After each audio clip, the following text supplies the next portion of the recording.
Hello everyone, आज की video में हम डिस्कस करेंगे रसायन विज्ञान के 35 क्वेश्चंस। ये जो पार्ट 2 है, जिन्होंने पार्ट 1 नहीं देखा है तो वो हमारे डिस्क्रिप्शन लिंक में जाकर इसका भाग 1 देख सकते हैं। मैं इसका लिंक आपको उपलब्ध करा दूंगा। तो ये जो वीडियो है रसायन विज्ञान जनरल विज्ञान के अंतर्गत ये सभी कंपटीशन के लिए उपयोगी साबित होगी। अभी जो बच्चे तैयारी कर रहे हैं एनएमएमएस, उसके लिए तो है ही, अन्य एग्जाम के लिए भी ये हेल्पफुल होगी। तो चलिए हम शुरू करते हैं 35 क्वेश्चन। एक आप हमारे जो चैनल है उसका आप बेल आइकन को हिट कर लीजिए, जिससे जब भी हम कोई वीडियो अपलोड करेंगे तो आपको ये पता चल जाएगा। उसके लिए आपको बेल आइकन को दबाना है। दूसरी बात, कमेंट जरूर करिए कि वीडियो आपको कैसी लगी। कमेंट नहीं करेंगे तो मुझे ऐसा लगेगा कि मैं वीडियो उसको अब ना बनाऊं। तो चलिए शुरू करते हैं। पहला क्वेश्चन है, अम्ल वर्षा वायुमंडल में किसकी उपस्थिति के कारण होती है। हम जानते हैं कि कभी कभी कहीं पर अम्ल वर्षा होने लगती है, तो वायुमंडल में किसकी उपस्थिति के कारण होती है। तो ये जो SO2 है, इसका जो सही प्रश्न है, सही ऑप्शन है वो ऑप्शन 1 है, क्योंकि ये सल्फर डाइऑक्साइड O2 लगा है, यानी 2 हैं तो डाई हो जाएगा। सल्फर डाइऑक्साइड और नाइट्रोजन डाइऑक्साइड, इनकी उपस्थिति के कारण जो है अम्ल वर्षा होती है। और वर्षा के टाइम पर जब ये वायुमंडल में ये दोनों उपस्थित होते हैं, तो जब वर्षा इससे मिलती है तो इसकी वजह से क्या होता है, अम्ल वर्षा होती है। ठीक है, आगे हम क्वेश्चन देखते हैं कि ताजमहल जो कि संगमरमर पत्थर का बना हुआ है वो किसके कारण पीला पड़ रहा है। तो इसका जो ऑप्शन है वो ऑप्शन 1 है, सल्फर डाइऑक्साइड। यानी हम जानते हैं कि वायुमंडल में सल्फर डाइऑक्साइड है और अभी हमने ऊपर देखा था कि वायुमंडल में नाइट्रोजन ऑक्साइड है। ये दोनों जल से जब क्रिया करती हैं तो क्या बनाता है, नाइट्रिक अम्ल बनाती हैं, नाइट्रिक अम्ल। और एक बनता है गंधक का तेजाब।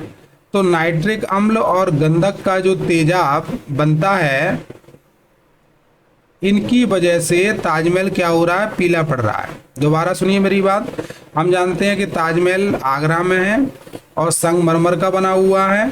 ठीक है, आप ये कह रहे हैं कि पीला पड़ रहा है, संगमरमर तो सफेद है, तो वो पीला क्यों पड़ रहा है, क्योंकि वायुमंडल में एक गैस मौजूद है जिसका नाम है सल्फर डाइऑक्साइड। तो इस प्रश्न का जो सही जवाब है वो ऑप्शन 1 है, जिसकी वजह से पीला पड़ रहा है SO2। SO2 का मतलब है सल्फर डाइऑक्साइड। तो जब ये क्रिया करती है, हम जब वर्षा होती है यानी पानी भी है, तो वर्षा के टाइम पर जल से जब क्रिया होती है तो सल्फर डाइऑक्साइड है और एक नाइट्रोजन ऑक्साइड है, ये दोनों जब जल से क्रिया करती हैं तो नाइट्रिक अम्ल बनता है और गंधक का तेजाब बनता है। ठीक है, तो जिसकी वजह से ये पीला पड़ रहा है। अगला क्वेश्चन देखते हैं हम, तीसरा, पानी का शुद्ध रूप है। ठीक है, पानी जो है इसका शुद्ध रूप है, ऑप्शन 1 है आशुद्ध जल, ऑप्शन 2 है लवणीय जल मिनरल वाटर जो बोतल में आता है, ऑप्शन 3 है सोडा वाटर, ये भी बोतल में मिलता है, और उबला पानी। तो इसमें जो पानी का जो शुद्ध रूप है वो कौन सा है, अशुद्ध जल। ऑप्शन 1 इस प्रश्न का सही जवाब है। और बाकी के जो लवणीय जल है और जो सोडा वाटर हैं, ये सब क्या है, ये मिश्रित जल का रूप है। किसके रूप में, मिश्रित जल। ठीक है, राइट है। अगले क्वेश्चन पर आते हैं। देखिए, फालतू में हम टाइम वेस्ट ना करें, केवल आप कॉपी और पेन लेकर बैठिए और लिखते रहिए। दहन प्रक्रिया, दहन जानते हैं मतलब जलाने की। दहन का मतलब जलाने में कौन सी ऐसी गैस है जो सहायता करती है, यानी जो गैस को, जिसकी वजह से मतलब आग जल जाती है। तो दहन प्रक्रिया में जो गैस सहायक है तो वो ऑप्शन 3 है O2। O2 का मतलब ऑक्सीजन जो गैस है वो जलाने में सहायक है। एक बात। दूसरा, इसका उलट दो। और बुझाने में कौन सी गैस सहायक है तो मैं अलग बता रहा हूं, नोट करिए। बुझाने के लिए अगर कोई पूछी जाए तो है CO2, कार्बन डाइऑक्साइड। ठीक है, ये भी हो गया। अब अगला पूछते हैं कि जब आपने देखा होगा एक सिलेंडर होता है लाल रंग का जो आग बुझाने के लिए होता है, जिसको हम क्या कहते हैं, एक्सटिंग्विशर, जिसको कहते हैं अग्निशामक यंत्र। क्या कहते हैं, अग्निशामक यंत्र कहते हैं। ये रेड कलर का होता है। तो इसमें कौन सी गैस भरी होती है, इसमें भी कौन सी गैस भरी होती है, CO2 गैस भरी होती है। ये भी समझ में आ गया।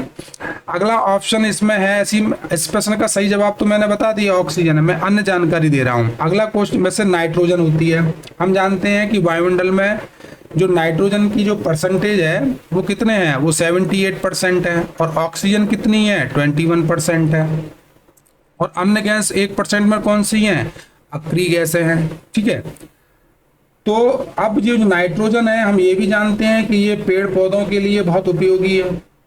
अब हाइड्रोजन जो है, ये जो गैस होती है, ये गैस जो होती है ये रंगहीन होती है, स्वादहीन होती है, और अत्यधिक ज्वलनशील होती है, यानी रंगहीन, गंधहीन और स्वादहीन, और अत्यधिक विषैली होती है। कौन सी, हाइड्रोजन। तो मैंने सारी गैसों के बारे में बताया। अब अगला क्वेश्चन देखते हैं, कौन सा ऐसा इसमें रेडियोधर्मी है। ये चारों मतलब ये पूछ रहे हैं कि जो एक रेडियोधर्मी है जो कैंसर की जो जांच होती है उसमें उपयोगी है। तो इस प्रश्न का जो सही जवाब है वो ऑप्शन 2 है, कोबाल्ट 60।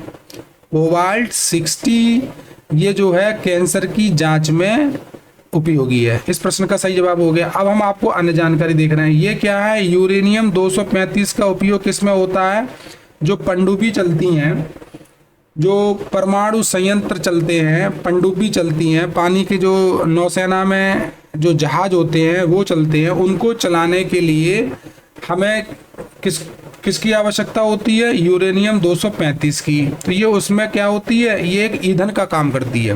बात समझे, यानी जो पानी के जहाज होते हैं और जो पानी के अंदर जो चलती है पनडुब्बी, इनको चलाने के लिए एक ईंधन होता है, वो क्या है, यूरेनियम 235। ठीक है, उनमें जो परमाणु रिएक्टर होते हैं उनकी ऊर्जा से ये पानी के जहाज और पनडुब्बी चलते हैं। ठीक है, अब जिंक के बारे में सुनिए, जो जेडिंग जिंक। जिंक क्या है, जिंक का उपयोग जो है वो शरीर को स्वस्थ रखने के लिए होता है। एक बात नोट कर लिया, जिंक का प्रयोग किसके लिए होता है, शरीर को स्वस्थ रखने के लिए। और दूसरा, ये अन्य धातुओं में जब इसको मिला देते हैं तो मिश्र धातु बन जाती है। जैसे हम कॉपर में जिंक को मिला देंगे तो क्या बन जाएगा, पीतल बन जाएगा। तो ये मिश्र धातु बनाने के लिए भी उपयोगी है और शरीर के स्वस्थ रखने के लिए भी जिंक जरूरी है, पेड़ पौधों के लिए भी जरूरी है। अब आगे चलते हैं, अगला क्वेश्चन हम लेते हैं 6 कि रेशम फाइबर बना होता है। तो रेशम फाइबर किससे बना होता है, ऑप्शन 1 है प्रोटीन से, ऑप्शन 2 है कार्बोहाइड्रेट से, ऑप्शन 3 है वसा से, ऑप्शन 4 है खनिज लवण से। तो इस प्रश्न का जो सही जवाब है वो है प्रोटीन से। तो ऑप्शन 1 इसका सही उत्तर हो जाएगा। राइट। अगला क्वेश्चन है 7, निम्न में से कौन असंतृप्त हाइड्रोकार्बन है। 2 प्रकार के हाइड्रोकार्बन होते हैं, एक आ हटा दो तो वो हो जाएगा संतृप्त, और आ लगा दो तो हो जाएगा असंतृप्त। तो हाइड्रोकार्बन असंतृप्त और संतृप्त, तो इसमें असंतृप्त हाइड्रोकार्बन पूछा है। अब असंतृप्त और असंतृप्त हाइड्रोकार्बन क्या होते हैं कि वे हाइड्रोकार्बन जिसमें कार्बन और कार्बन के बीच में 2 बॉन्ड होंगे, यानी जो 2 बॉन्ड होंगे उसको हम क्या कहेंगे, उनको हम कहेंगे असंतृप्त। ठीक है, तो इस प्रश्न में निम्न में से कौन सा असंतृप्त हाइड्रोकार्बन है, तो इसमें एथिलीन, ऑप्शन 3 इसका सही जवाब है। और इसका सूत्र क्या होता है, C2H4। ठीक है, क्योंकि इसमें कार्बन और कार्बन के बीच में कितने बॉन्ड हैं, 2 बॉन्ड हैं। 2 बॉन्ड हो या तीन बंद हो तो वो सब हाइड्रोकार्बन कहलाएंगे कौन से, असंतृप्त। तो इसमें जो तो हो गया C2 और इसमें H लगा दो, ये H और ये H और एक ये। ठीक है, तो ये हो गए आपके C2H4। ठीक है, ये यहाँ पर बॉन्ड नहीं है इसका, ये यहाँ पर बॉन्ड है। ठीक, तो ये अगला है, चाय में कौन सा मनोप्रभावी एक ऐसी दवा है, एक औषधि है, प्राकृतिक रूप से उसमें पाई जाती है, जो कि एक प्रकार से उत्तेजक का काम करती है। हम कहते हैं चाय में एक कोई नशीला सा पदार्थ है प्राकृतिक, जिसकी वजह से तलब लगती है ना, तो वो ऑप्शन 1 है कैफीन। कौन सा है, कैफीन। ये कोल्ड ड्रिंक में भी आपने देखा हुआ लिखा हुआ कैफीन, कंटेन्स कैफीन लिखा होता है। अगला क्वेश्चन है द्रव सोना कौन सा है, ऑप्शन कौन सा है इसमें जिससे कहा जाता है द्रव सोना। तो ऑप्शन 1 है वाटर गैस, ऑप्शन 2 है marsh gas, option 3 petroleum, option 4 है कोल गैस। तो द्रव सोना को हम कहते हैं पेट्रोलियम, जितने भी पदार्थ हैं वो सब कैसे हैं, वो सोना है लेकिन लिक्विड फॉर्म में है, राइट। अगला क्वेश्चन है तरल अवस्था में पाई जाने वाली धातु कौन सी है, इसमें कौन सी ऐसी धातु है जो धातु तो है लेकिन तरल अवस्था में पाई जाती है, तो वो ऑप्शन 4 है पारा। इसको अंग्रेजी में कहते हैं मरकरी। इसका प्रतीक क्या होता है, Hg, और इसका परमाणु क्रमांक कितना होता है, 80। नोट करते जाएंगे, परमाणु क्रमांक होता है इसका 80, ठीक है। और इसको लिक्विड सिल्वर भी कहते हैं, क्या कहते हैं इसको, लिक्विड सिल्वर के नाम से भी इसको जाना जाता है। आगे बढ़ते हैं, निम्न में से कौन सी अधातु है जो धातु नहीं है, तो ऑप्शन 3 इसका सही उत्तर है, यानी कार्बन जो है धातु नहीं है, अधातु है, ठीक है। अब इसमें क्वेश्चन नंबर 12 पर कौन सा इसमें कण है जो विद्युत उदासीन है, तो जिस पर जो विद्युत उदासीन है, तो इसका जो ऑप्शन 4 इसका सही उत्तर है न्यूट्रॉन। हम जानते हैं न्यूट्रॉन जो है विद्युत उदासीन है और इसकी खोज जो किसने की थी, चैडविक ने की थी। अगला क्वेश्चन है 13वां, परमाणु के नाभिक में कौन कौन से मूल कण होते हैं। परमाणु के नाभिक में 2 मूल कण होते हैं, तो 2 व चौथा तो होगा नहीं क्योंकि हमने कहा 2 होते हैं, तो एक होता है प्रोटॉन और एक होता है न्यूट्रॉन, तो ऑप्शन 1 इसका सही विकल्प हो जाएगा, ठीक है। अगला क्वेश्चन है वह यौगिक जो पदार्थ की तीनों अवस्थाओं में रह सकता है, वो यौगिक कौन सा है, यौगिक यानी कंपाउंड, वो कंपाउंड कौन सा है जो तीनों अवस्था में रहता है, तो ऑप्शन 2 इसका सही उत्तर है जल। जल एक बहुत अच्छा विलायक है जिसमें कि हम अन्य सभी पदार्थों को, ज्यादा से पदार्थों उसमें घुल जाते हैं, तो एक सबसे अच्छा विलायक भी है ये। अगला क्वेश्चन है, एक बार पुनः जो चैनल पर नए हैं वो चैनल को सब्सक्राइब जरूर कर लें। परमाणु का संगठित समूह जो पदार्थ को स्वतंत्र अवस्था में रखता है, तो उसे हम क्या कहेंगे, जो परमाणुओं का संगठित समूह है जो पदार्थ को स्वतंत्र अवस्था में रखता है, वो क्या कहलाता है, वो अणु कहलाता है, तो ऑप्शन 1 इसका सही उत्तर हो जाएगा। परमाणु क्या कहते हैं हम उसको, परमाणु किसी पदार्थ का वह सूक्ष्मतम कण जिसका विभाजन नहीं हो सकता परमाणु कहलाता है, ठीक। अगला क्वेश्चन देखते हैं हम 16वां, किसी तत्व के समान परमाणु क्रमांक हो, किसी तत्व के क्या हो, समान परमाणु क्रमांक हो लेकिन परमाणु भार अलग अलग हो। फिर दोबारा सुनिए, किसी तत्व के समान परमाणु क्रमांक समान हो परंतु विभिन्न परमाणु वाले परमाणुओं को आप क्या कहेंगे, उनको हम कहेंगे समस्थानिक, तो ऑप्शन 1 इसका सही उत्तर होगा। अगला क्वेश्चन है 17वां, निम्नलिखित में से किसे एक सर्वाधिक विलायक कहा जाता है। ये मैंने अभी बताया था कि इसमें एक कौन सा बेस्ट विलायक है जो अन्य पदार्थों को ज्यादा से ज्यादा घोल सकता है, तो ऑप्शन 2 जो है जल, इसका सूत्र क्या होता है H2O, ठीक है। तो जल जो है सर्वाधिक विलायक है। अगला है ऑक्जेलिक अम्ल क्रिस्टल की आकृति है, ऑक्जेलिक अम्ल की क्रिस्टल की आकृति है, तो इसकी जो है सुई की आकृति है, तो ऑप्शन 1 इसका सही उत्तर हो जाएगा, ठीक है। अब जैसे अगला इसमें दिया है जो टार्ट्रिक, नोट करेंगे अब, टार्कटिक जो अम्ल होता है उसको नोट करेंगे, उसकी क्रिस्टल की आकृति कैसी होती है, वो मकड़ी के जाल की होती है। टार्कटिक की कैसी होती है, मकड़ी के जाल की। जैसे हमने बताया ऑक्जेलिक अम्ल की कैसी होती है क्रिस्टल की आकृति, सुई की आकृति। जिस प्रश्न का सही उत्तर हो गया। अब अगला नोट करेंगे, जो टार्कटिक अम्ल है उसकी मकड़ी के जाल की होती है, और एक होता है साइट्रिक अम्ल, साइट्रिक अम्ल, उसके क्रिस्टल की आकृति क्या होती है, तो उसकी जो आकृति होती है वो तारे के आकार की होती है। ये 2 बातें आप नोट कर लेंगे कॉपी पर, ठीक है। आगे देखते हैं हम, ये तो तारे की आकृति नीचे लिख दी हम, तारे की आकृति। अगला है हेमेटाइट, जो है ये जो है किस धातु का ओर है, अयस्क है, किसका अयस्क है, किस धातु का ये अयस्क है हेमेटाइट, तो ये लोहे का अयस्क है, तो ऑप्शन 3 इसका सही जवाब होगा। नोट कर लीजिए, लोहे का जो है 4 अयस्क होते हैं। एक तो आप ये नोट कर लो हेमेटाइट, अब बचे 3। दूसरा लिख लो मैग्नेटाइट, मैग्नेटाइट, और तीसरा लिख लो लिमोनाइट, लिमोनाइट, और चौथा है साइडराइट, साइडराइट। अगला क्वेश्चन है, निम्नलिखित में से कौन हाइड्रोजन का समस्थानिक नहीं है? यानी हाइड्रोजन के 3 समस्थानिक होते हैं, तो इसमें एक चौथा नहीं होगा। प्रोटियम है, ड्यूटीरियम भी है, और ट्राइटियम भी है। ऑप्शन 4 इट्रियम नहीं है, तो इस प्रश्न का जो सही जवाब होगा वो ऑप्शन 4 होगा। अगला क्वेश्चन है 21, जल में स्थायी कठोरता किसकी उपस्थिति के कारण होती है? यानी जल में जो कठोरता होती है वो किसकी उपस्थिति के कारण होती है? तो ऑप्शन 3 इसका सही जवाब है, मैग्नीशियम और कैल्शियम के सल्फेट। इसमें मैग्नीशियम और जो कैल्शियम के सल्फेट या क्लोराइड, इन दोनों की उपस्थिति के कारण जल की स्थायी कठोरता होती है। नोट करेंगे, मैग्नीशियम और कैल्शियम के सल्फेट और क्लोराइड। हास्य गैस कौन सी है? हंसाने वाली गैस। हास्य गैस का मतलब लाफिंग गैस, कौन सी है इसमें से?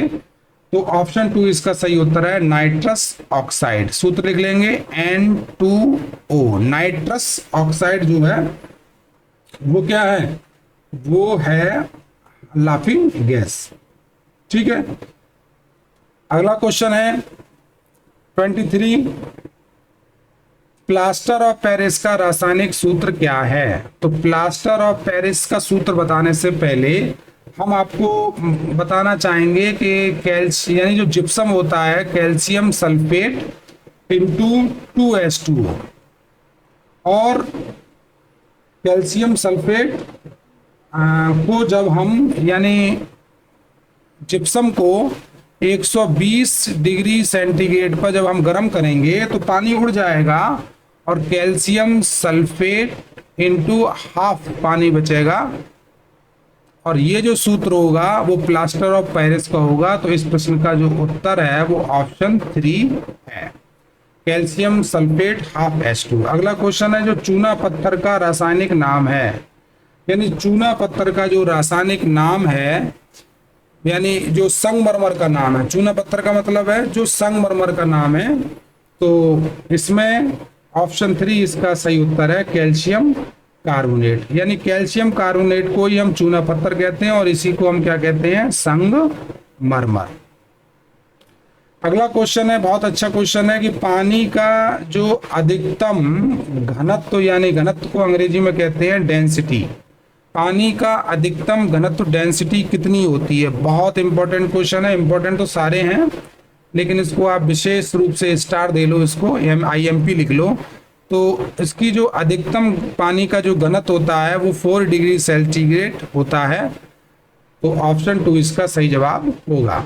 अगला क्वेश्चन है कि 26वां, भोपाल में एक गैस कांड हुआ था, ठीक है, उसके लिए एक गैस उत्तरदायी थी, जिसकी वजह से उस समय 2660 लोग तुरंत तत्काल इस गैस के प्रभाव में आकर खत्म हो गए थे। कब की बात है ये है 2 दिसंबर, ये भी नोट कर लो, ये आप जीके के काम में आएगा। 2 दिसंबर 1984 में, यानी 31 अक्टूबर 1984 है। ये गांधी परिवार में जो इंदिरा गांधी थी उस समय PM, उनकी गोली मारकर हत्या हुई थी 1984 में ही अक्टूबर में।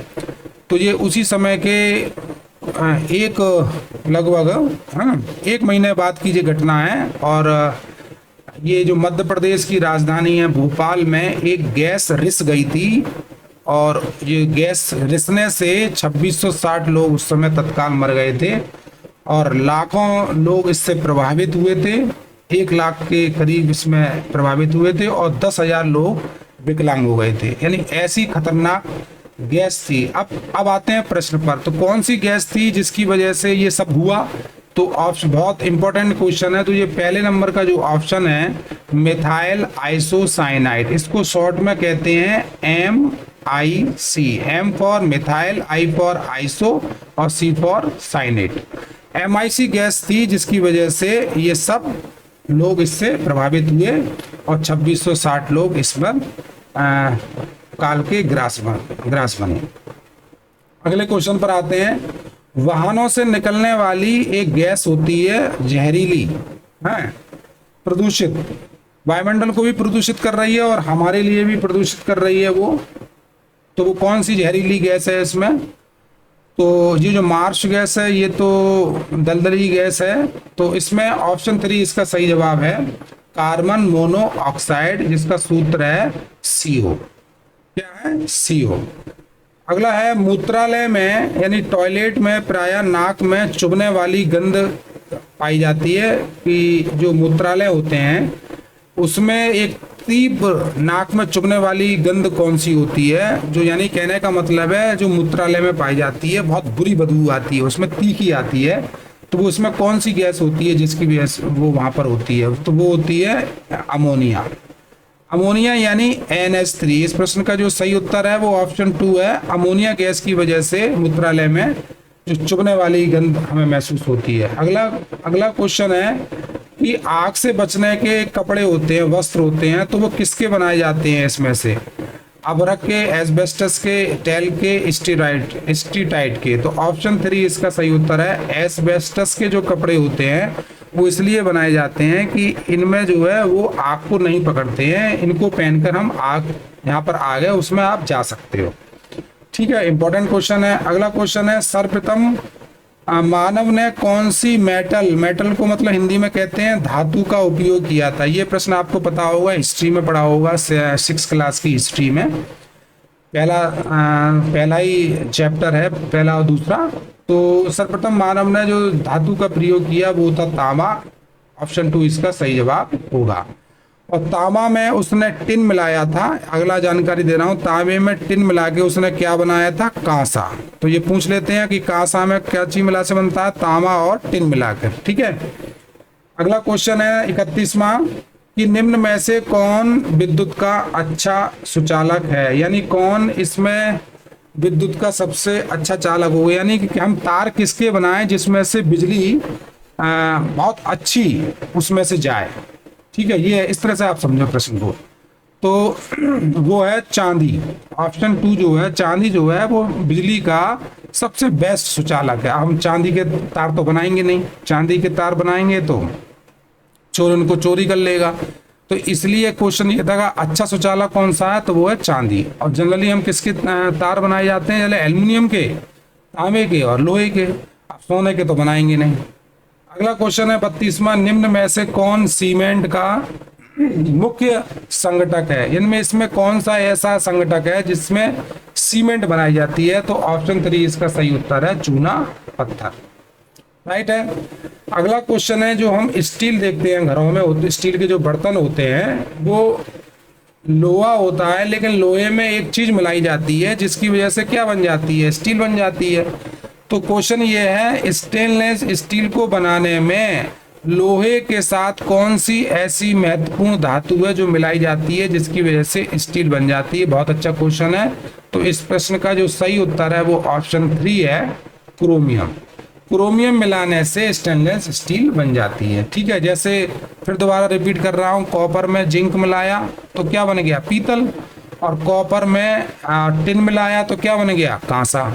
ठीक है, अगला, फलों को पकाने वाली एक गैस होती है, जो कच्चे फल होते हैं केले वगैरह, इनको जो पक जाते हैं, पीले पीले हो जाते हैं, तो जो फल का काम करने वाले हैं वो एक कमरे में है, वहां पर एक गैस छोड़ देते हैं जिसकी वजह से फल पक जाते हैं। तो कौन सी गैस है? तो वो एथिलीन गैस है। बहुत इंपॉर्टेंट क्वेश्चन है, पूछा गया है। तो ऑप्शन 4 इसका सही जवाब होगा, एथिलीन। अगला लास्ट क्वेश्चन है कि जब हम प्याज को काटते हैं और छीलते हैं तो आंखों में आंसू आ जाते हैं, पानी आ जाता है, तो किसकी वजह से आता है ये?